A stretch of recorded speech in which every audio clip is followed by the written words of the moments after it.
Terima kasih Tuhan, kami bersyukur kepada Engkau karena kebaikan Tuhan dalam hidup kami. Kami terlalu banyak melatih tubuh kami untuk pekerjaan Tuhan, tapi kami terlalu jarang melatih jiwa kami untuk menyembah Tuhan. Ajar kami untuk melatih jiwa kami menyembah Tuhan, sehingga kami bisa merasakan hadirat Allah di tempat ini. Bapa, dalam nama Tuhan Yesus, urapi kami semua yang hadir pada pagi hari ini. Tidak ada satupun yang terkecuali. Jamah kami semua Tuhan, sehingga waktu kami keluar dari tempat ini, kami bisa mempraktekkan apa yang kami baca, apa yang kami renungkan. Bapa, dalam nama Tuhan Yesus, kami memberikan seluas-luasnya Roh Kudus bekerja dalam hidup kami, bahkan dalam tempat ini. Di dalam nama Tuhan Yesus Kristus, mari semua yang percaya katakan amin. Silakan duduk Bapak Ibu.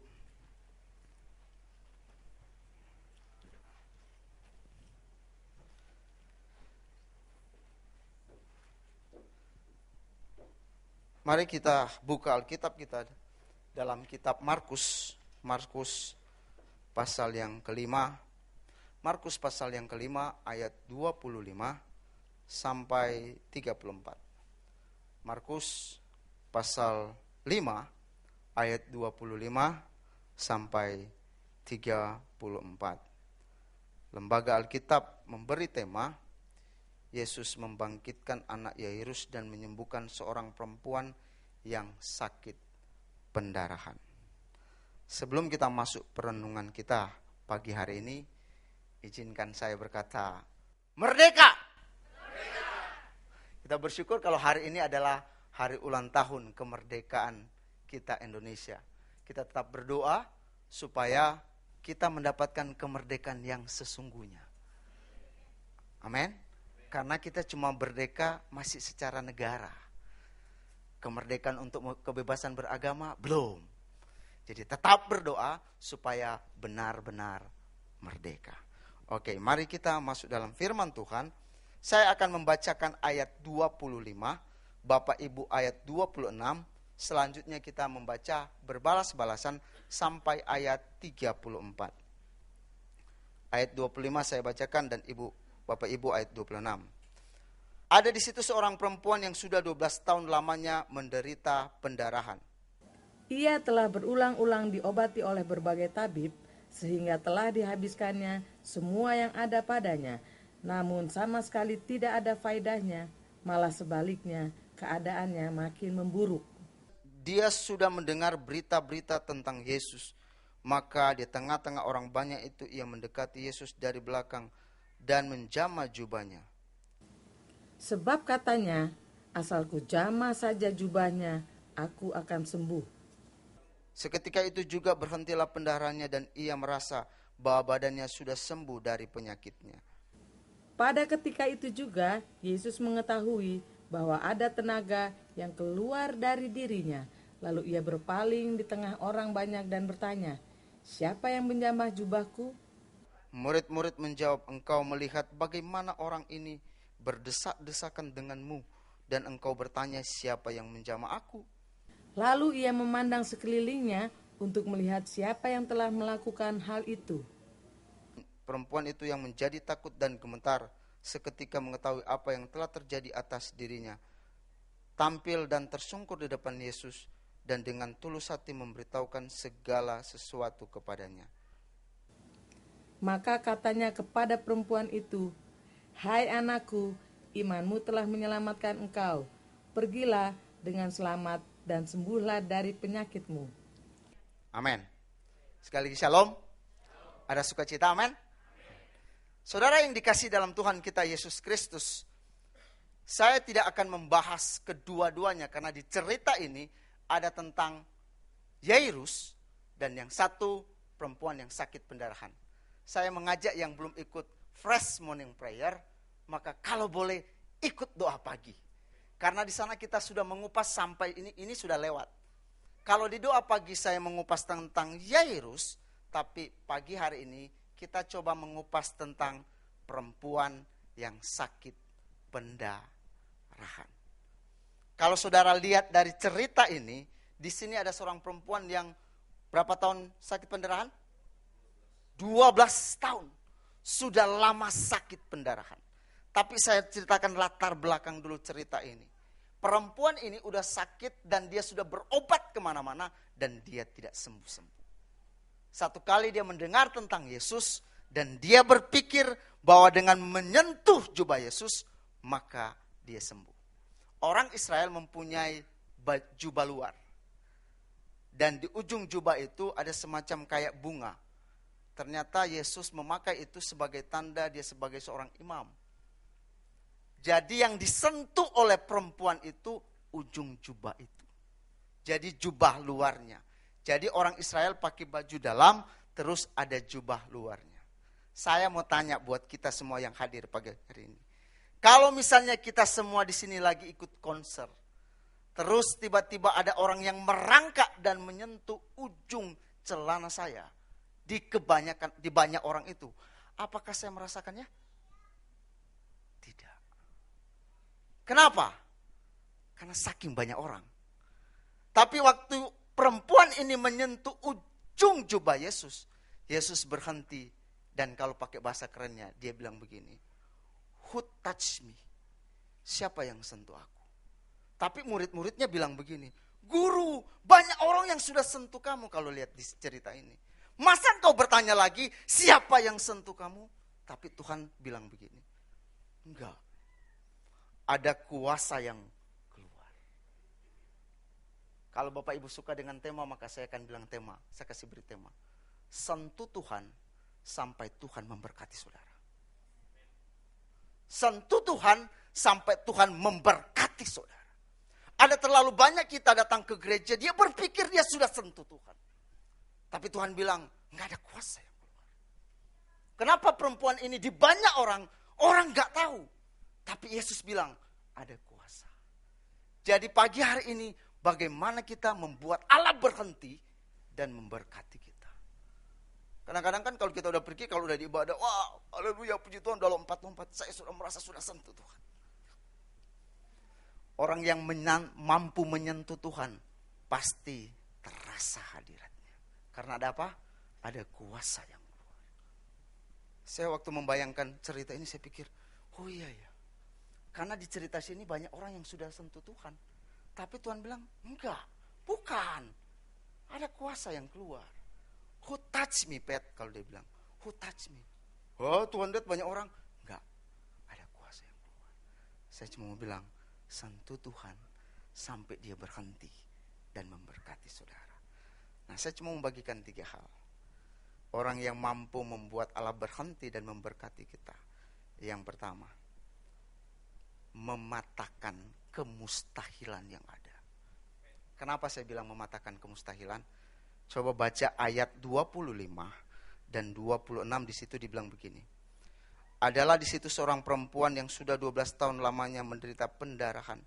Ia telah berulang-ulang diobati oleh berbagai tabib, sehingga ia telah dihabiskannya semua yang ada padanya.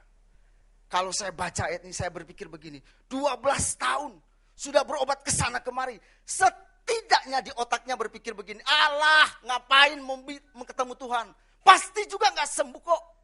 Tapi perempuan ini berusaha bertemu dengan Tuhan. Karena apa? Dia berusaha untuk mematahkan kemustahilan. Kalau kita udah lama sakit, terus kita mau berobat lagi, pasti apa? Udahlah, pasti juga gak sembuh. Saya kasih ilustrasi begini. Mematahkan kemustahilan itu seperti ini. Saya mau kesaksian sebenarnya. Saya udah cerita sebenarnya di doa pagi. Saya gak tahu kalau udah sini sebagian udah dengar. Umur 7 tahun, masuk ke 8 tahun, saya punya luka di kaki. Dari lutut sampai ke mata kaki. Luka saya itu kalau bawa ke dokter, dokter bilang ini eksem basah. Jadi bernanah. Kalau saudara pernah lihat orang luka sakit gula, kayak begitu. Jadi setiap malam kalau saya tidur, kan itu nggak dibungkus. Jadi bangun pagi-pagi udah lengket di spray. Jadi kalau udah lengket di spray, mama itu cabutnya sakitnya minta ampun. Semua dukun didatangin. Dari orang Ambon sampai Papua. Yang lebih lucu kalau orang Ambon datang. Dia masuk pintu, dia cabut rambutnya, terus dia bakar, dia cium. Apakah ada penantangnya? Yang lebih parah lagi orang Papua. Dia datang apa? Berusaha tidur di rumah. Lucu kan? Mau tidur di rumah. Kesana kemari. Gak sembuh-sembuh. Dan akhirnya mama bilang begini, ya udah, mama sudah capek. Satu kali di desa itu ABRI masuk desa. Dan waktu ketemu dengan dokter tentara, dia bilang begini, oh ini luka mudah sembuh, dia bilang. Cari aja singkong hutan. Jadi direbus singkongnya, terus ditempelkan di luka itu. Saudara tahu kan kalau rebus singkong pasti ada yang keras-kerasnya kan. Pas ditempelin, besok pagi singkong itu jadi bubur. Kayak bubur di kaki. Tapi saya merasa nyaman, kenapa? Udah tidak lengket di spray. Tapi nggak sembuh-sembuh juga. Bawa lagi ke dukun. Lebih lagi parah, dukun Minahasa. Disuruh cuci itu luka bersih-bersih. Saya nggak tahu nama obat yang kalau cuci pakai di rumah sakit warna merah dicuciin, bukan betadin.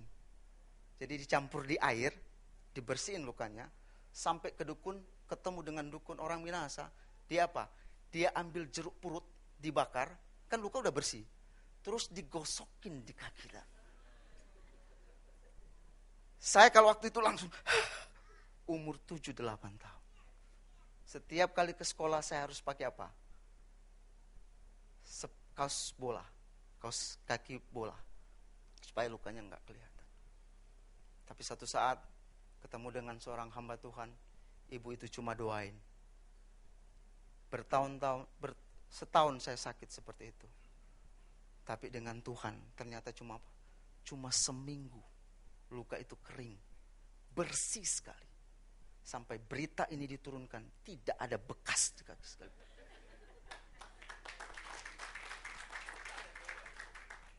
Kenapa? Pada waktu itu mama udah putus asa. Tapi mereka mendorong. Karena dengan Tuhan kita berusaha mematahkan kemustahilan. Kita kalau sampai mematahkan kemustahilan. Kenapa Pak Niko selalu bilang begini? Percaya aja, percaya aja. Saudara tahu nggak apa arti kata percaya? Mematahkan kemustahilan yang ada. Kalau orang sampai ke taraf itu, dia mampu sentuh Tuhan.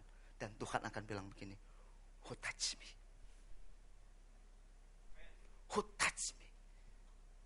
Kalau misalnya sampai kita patahkan kemustahilan itu. Misalnya di sorga, Tuhan bilang begini, who touch me, Kat? Who touch me? Kebon Siri. Oh no, banyak orang. Siapakah? Who touch me? Ada kuasa yang keluar. Pak Harinyoto. Dia butuh apa? Supaya perusahaannya diberkati. Kat, kirim berkat 1 karung goni. Saudara tahu 1 karung goni? Ini 1 karung goninya Allah loh, bukan 1 karung goninya kita. Jadi patahkan kemustahilan. Itu Abraham udah mati pucuk loh sama Sarah. Tidak ada pengharapan. Tapi Abraham tetap menaruh pengharapan dan percaya. Mati pucuk, tahu mati pucuk? Bukan bilang pucuk, bukan. Udah tuir. Gak punya anak lagi, gak bisa punya anak. Tapi Abraham mematahkan kemustahilan. Dia mampu menyentuh Tuhan. Saya bisa bayangkan Tuhan di atas dan bilang begini, who touch me?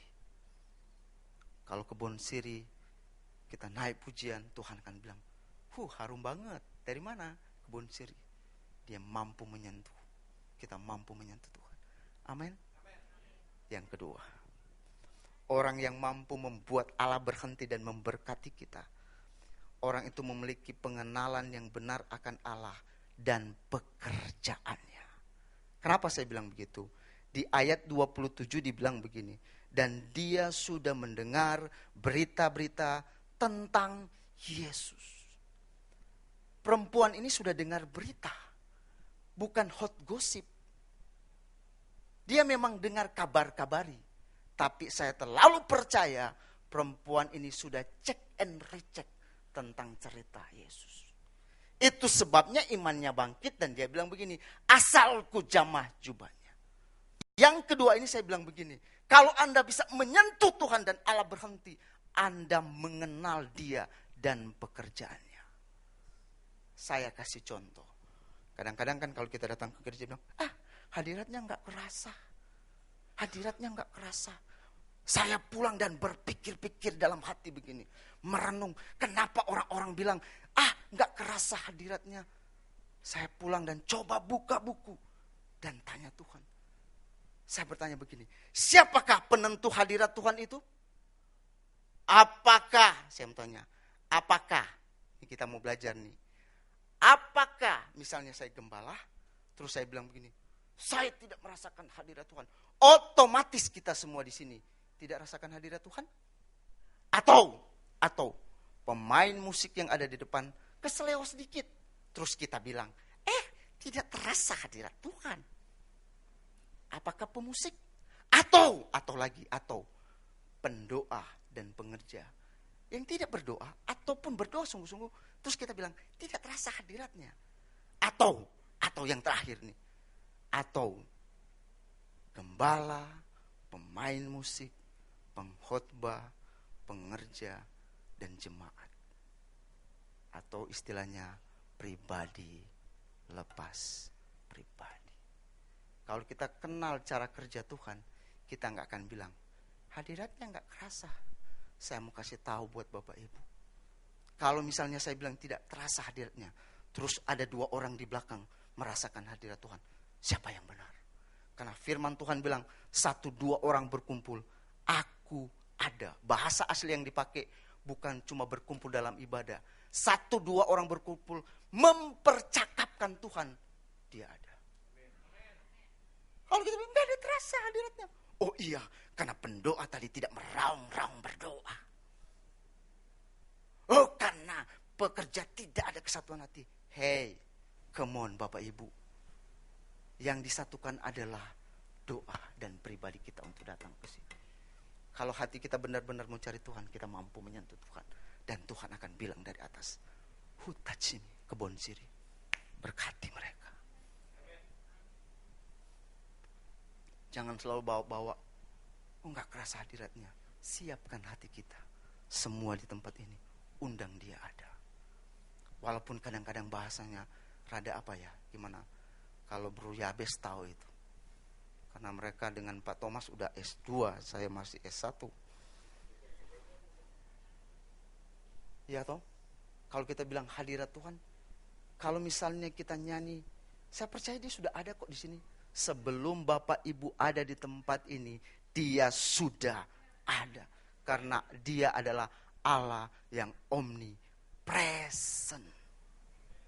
Jadi jangan bilang, tidak ada hadirat Tuhan. Orang yang mampu menyentuh Tuhan. Dan Tuhan berkata, who touch me, adalah orang yang mengenal dia dan pekerjaannya. Yang terakhir, nggak perlu lama-lama. Saking lama-lamanya, saya ingat kalau di gereja lama, kalau pendetanya sudah lama-lama di depan, itu udah di belakang udah, terus keluar, masih lama tuh pendeta, masih lama. Giliran berkat baru masuk. Pulang dan terimalah berkat. Karena khotbah di gereja lama, Anda 1 jam berkhotbah, setelah Anda buka mata, jemaat tinggal setengah.